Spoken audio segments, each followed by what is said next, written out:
అందరికీ మన ప్రభువును రక్షకుడైన యేసుక్రీస్తు వారి పేరిట ప్రత్యేకమైనటువంటి వందనాలు.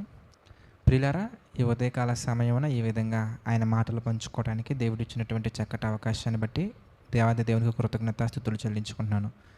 ప్రియులారా, మనం ఒక విషయాన్ని గమనించినట్లయితే కొన్ని సందర్భాలలో కొంతమందిని మనం చాలా బలంగా నమ్ముతాం, చాలా ఎక్కువగా కేర్ తీసుకుంటాం కూడా. అయితే కొంతకాలం తర్వాత వాళ్ళే మనకి శత్రువులుగా మారి మన మీద ఎన్నో నిందలేస్తూ ఉంటారు. మన గురించి ఎంతోమందికి ఎన్నో రకాలుగా చెప్తూ ఉంటారు. ఇవన్నీ మనం గుర్తించలేనటువంటివి. అయితే గుర్తించగలిగే కొన్ని పరిస్థితులు కూడా ఉంటాయి. అయితే గుర్తించినప్పుడైనా మనకి అన్నీ మనం పట్టించుకుంటూ వెళ్ళామనుకోండి, ప్రతి ఒక్క దాన్ని మనం స్ట్రెస్ చేసి పాయింట్అవుట్ చేస్తూ మనం వెళ్ళామనుకోండి, మనకి ఎలా అనిపిస్తుంది అంటే ప్రతిది కూడా ప్రమాదంలాగా కనబడుతుంటుంది. అంటే ఏంటి బ్రదర్, పట్టించుకోకుండా ఉండాలంటే? అలాగని నేను చెప్పట్లేదండి. పట్టించుకోవద్దని అనడం కంటే కూడా ఈరోజు నేను దేవుని కృపను బట్టి తెలియజేయాలనుకున్న విషయం ఏంటంటే ప్రియులారా, ఏదైనా ఒక ప్రమాదం ఉంది అని మనకు అర్థమైన వెంటనే మనం అలవాటు చేసుకోవాల్సినటువంటి విషయం ఒకటి ఉంటుందండి. అదేంటంటే ప్రియులారా, భక్తులందరూ కూడా ఆ ఫార్ములాను ఫాలో అయ్యారు, ఆ విధానాన్ని ఫాలో అయ్యారు. వాళ్ళ జీవితాలలో ఎన్నో మేలులు పొందారు, ఎన్నో విజయాలు పొందారు. అదేంటో మనం చూద్దాం. 18వ కీర్తన మనం చూస్తే 1 నుంచి మనం చూద్దాం. 18వ కీర్తన 1 మనం చూస్తానండి. మనం అర్థం చేసుకోవాల్సింది, అలవాటు చేసుకోవాల్సింది, ఆధారపడాల్సింది మన సొంత బలం మీద కాదు. కానీ మీరు ఇక్కడ చూస్తే 18వ కీర్తన 1 నుంచి మనం చూస్తే, యెహోవా నా బలమా, నేను నిన్ను ప్రేమించుచున్నాను. ఎవరెవరినో దేనిని పడితే దానిని ప్రేమించడం కాదండి, మీరు దేవుడిని ప్రేమించటం అలవాటు చేసుకోండి. ఎందుకంటే ఆయన మనల్ని ఎన్నటికీ మోసం చెయ్యరు. ఆయన అన్యాయం చేయట అసాధ్యము, అసంభవం అది. కనుక మనం ఎవరిని ప్రేమించాలయ్యా అంటే దేవుణ్ణి ప్రేమించాలి. తర్వాత మీరు చూస్తే 2లో, యెహోవా నా శైలము, నా కోట, నన్ను రక్షించువాడు, నా కేడము, నా రక్షణ శృంగము, నా ఉన్నత దుర్గము, నా దేవుడు, నేను ఆశ్రయించి ఉన్న నా దుర్గము. చూస్తేనండి, కీర్తనీయుడైన యెహోవాకు, చూసారా చక్కగా ఉందో, కీర్తనీయుడైన యెహోవాకు నేను మొరపెట్టగా ఆయన నా శత్రువుల చేతిలో నుండి నన్ను రక్షించును.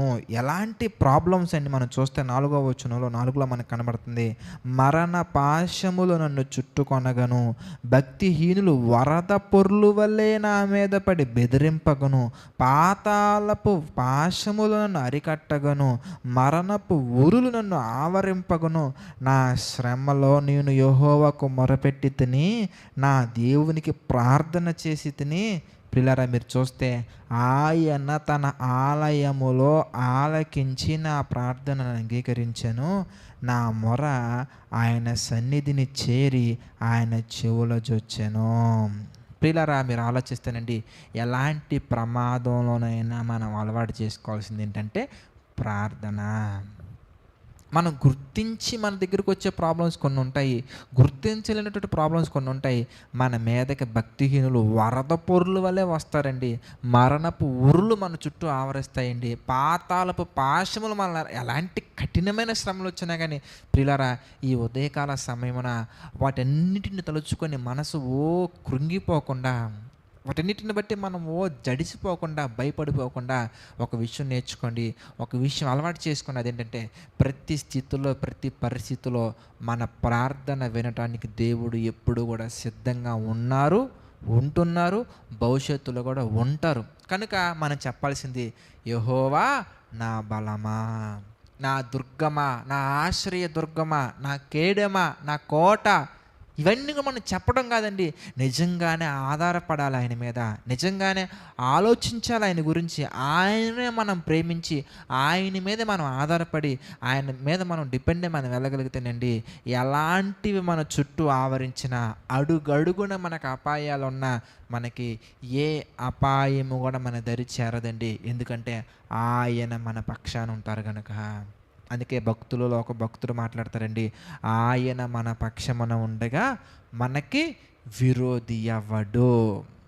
ఎవ్వరు లేరండి. దేవుడు మన పక్షాన ఉంటే చాలండి. కనుక దేవుడిని ప్రేమించండి. ప్రతి పరిస్థితిలో కూడా కృంగిపోకుండా ఆయన కృపను పొందుకోవడానికి ప్రయత్నించి, ఆయన కృప కొరకు ప్రార్థించండి. ఆ కృపలో మనకి జీవం ఉంటుంది. ఆ కృపలో మనకి బలం ఉంటుంది. ఆ కృపలో మనకి ఆదరణ ఉంటుంది. ఆ కృపలోనే అన్నీ ఉంటాయి. ఆత్మ సంబంధమైనవి కూడా ఆ కృపలోనే ఉంటాయి కనుక ప్రియులారా, ఆయన కృపను పొందుకునే ప్రయత్నం మనం చేద్దాం. కనుక ఆయన కృప మన చుట్టూ ఆవరించి ఉండేలాగా ప్రార్థన చేసుకుందామండి. ప్రతి ఒక్కరు తలలో వంచి ప్రార్థనని ఏకీభవించండి. ప్రార్థన. ప్రేమగల తండ్రి, దయగల దేవ, పరిశుద్ధుడా, మహోన్నతుడా తండ్రి, గడిచిన కాలం అంతా కూడా మీ కృపలో నడిపించారు, సహాయం చేశారు. అందును బట్టి మీకే మహిమ, ఘనత, ప్రభావాలు చెల్లించుకున్నాం తండ్రి. దేవా, ఈ ఉదయకాల సమయమున తండ్రి ఈ మాటలు ఎంతమంది అయితే వింటున్నారో వారందరినీ జ్ఞాపకం చేసుకోండి తండ్రి. వారందరినీ దీవించండి, బలపరచండి, ఆశీర్వదించండి తండ్రి. ఈ మాటలు వినటం మాత్రమే కాకుండా తండ్రి, ఎంతమంది అయితే ప్రభా షేర్ చేస్తున్నారో, అందరికీ పంచుతున్నారో తండ్రి, అందరికీ పంపిస్తున్నారో వారందరినీ జ్ఞాపకం చేసుకోండి. వారి కుటుంబాన్ని మీరు దీవించండి, బలపరచండి, ఆశీర్వదించండి తండ్రి. మీ యొక్క నామానికి మహిమకరంగా వారందరినీ వాడుకోండి. మీ యొక్క ఘనమైన పాత్రలుగా ఎంచండి ప్రభు. అదేవిధంగా ఈ పరిచర్యను జ్ఞాపకం చేసుకోండి. ఈ పరిచర్య జరుగుతున్నటువంటి ప్రతి కార్యక్రమాన్ని జ్ఞాపకం చేసుకోండి. మీ కృపలో నింపండి, బలపరచండి, సహాయం చేయండి తండ్రి. ప్రతిదీ కూడా మీ యొక్క ఆలోచన చొప్పున జరిగించండి దేవా. సమస్త మహిమ, ఘనత, ప్రభావాలు మీకే చెల్లించుకుంటూ తండ్రి, ప్రతిదీ కూడా ప్రభావ మీ చిత్త ప్రకారంగా జరిగించమని, నడిపించమని వేడుకుంటూ మా ప్రభువును రక్షకుడైనటువంటి యేసుక్రీస్తు వారి పేరిటి ప్రార్థన అడిగి వేడుకొనుచున్నాము తండ్రి. ఆమేన్. అందరికీ వందనాలండి. God bless you all.